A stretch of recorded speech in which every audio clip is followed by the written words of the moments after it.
नमस्कार, मैं हूं प्रशांत चुरहे। कोरोना का खतरा लगातार तेजी से बढ़ता चला जा रहा है। कोरोना के खिलाफ इस जंग में इस वक्त ये मास्क ही सबसे बड़ा हथियार है। न्यूज 18 भी आपसे अपील करता है कि आप मास्क जरूर पहने। न्यूज 18 ने तो बाकायदा इसके लिए एक मुहिम भी शुरू की है, #मास्क पहनो इंडिया।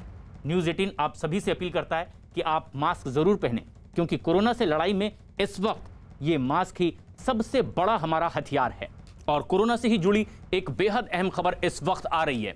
इस वक्त की ये सबसे अहम खबर कोरोना से जुड़ी हुई, जिसमें ये बात सामने आ रही है कि अब देश में कोरोना ने रिकॉर्ड तोड़ दिया है और बेकाबू होता चला जा रहा है। हर दिन रिकॉर्ड संख्या में कोरोना के मामले सामने आ रहे हैं।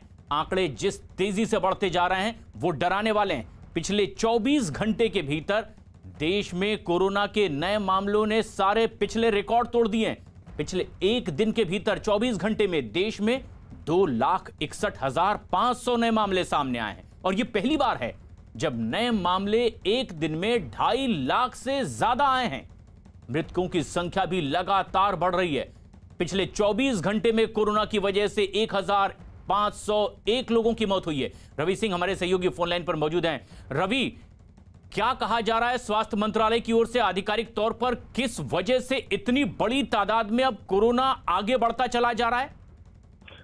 दूसरी लहर में ये देखने को मिला है कि कोरोना की संख्या में अचानक बढ़ोतरी हो रही है और ये आज की बात नहीं है। लगभग एक महीने पहले ही शुरुआत हुई थी, लेकिन जैसे जैसे दिन बीत रहा है केसेस में बढ़ोतरी हो रही है और खास करके 15 अप्रैल से 2 लाख से ज्यादा मामले आने शुरू हुए। 15 तारीख को ही 2,739 मामले आए थे। इसके बाद 16 तारीख को 2,17,000, फिर 17 तारीख को 2,34,000 और आज 2,61,000 नए मामले 24 घंटे में सामने आए हैं और 1,501 लोगों की मौत हुई। 1,501 लोगों की मौत पिछले 24 घंटे में कभी नहीं हुई और ये सबसे बड़ा अब तक का आंकड़ा है।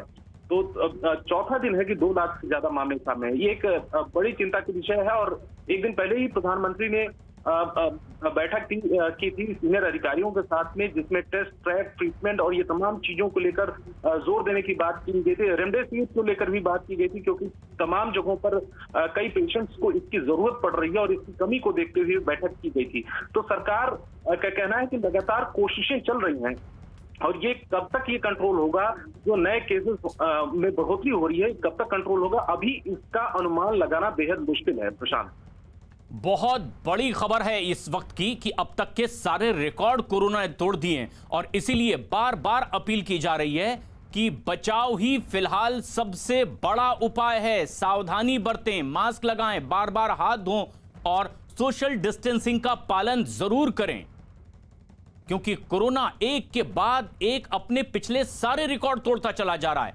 और जो आंकड़े इस वक्त आप अपनी टीवी स्क्रीन पर देख रहे हैं ये हैरान करने वाले हैं, लेकिन हमें ये आंकड़े सजग भी करते हैं कि इस वक्त हमें सचेत रहना है, सावधान रहना है और यही हमारे बस में है इस वक्त। हालांकि टीकाकरण अभियान भी देश में तेजी से चलाया जा रहा है, लेकिन उससे पहले हमें तमाम सावधानियों का ध्यान रखना होगा और जो कोरोना गाइडलाइंस है इसका भी हमें पालन करना होगा, क्योंकि कोरोना अपने पिछले सारे रिकॉर्ड तोड़ रहा है जो आप अपने टीवी स्क्रीन पर इस वक्त देख रहे हैं। कोरोना से खराब होते हालात पर प्रधानमंत्री नरेंद्र मोदी ने कई मंत्रालयों के उच्च अधिकारियों के साथ एक अहम बैठक की है। बैठक में प्रधानमंत्री मोदी ने टेस्टिंग, ट्रेसिंग और ट्रीटमेंट पर जोर दिया। साथ ही साथ ऑक्सीजन और रेमडेसिविर की उपलब्धता भी सुनिश्चित करने पर जोर दिया गया है। उन्होंने बैठक में अफसरों के साथ चर्चा की है। कहा है कि टेस्टिंग, ट्रैकिंग और ट्रीटमेंट का कोई विकल्प नहीं है। बैठक में प्रधानमंत्री नरेंद्र मोदी ने कोरोना मरीजों के लिए अस्पताल में बेड की संख्या को अब और ज्यादा बढ़ाने को बहुत जरूरी बताया है और इसके लिए जरूरी कदम उठाए जाने के निर्देश दिए हैं। उन्होंने कहा है कि स्थानीय प्रशासन को लोगों की चिंताओं के प्रति अब सक्रिय और संवेदनशील होने की जरूरत है। मेडिकल ऑक्सीजन प्लांट तेजी से लगाए जाने के भी निर्देश प्रधानमंत्री ने दिए हैं। ऑक्सीजन तमाम अधिकारियों को कहा गया है कि वो हर अस्पताल में उपलब्ध हों जरूरत के मुताबिक। साथ ही साथ बैठक में उन्होंने रेमडेसिविर और दूसरी दवाओं की आपूर्ति की भी समीक्षा की और वैक्सीन उत्पादन बढ़ाने पर भी जोर दिया है।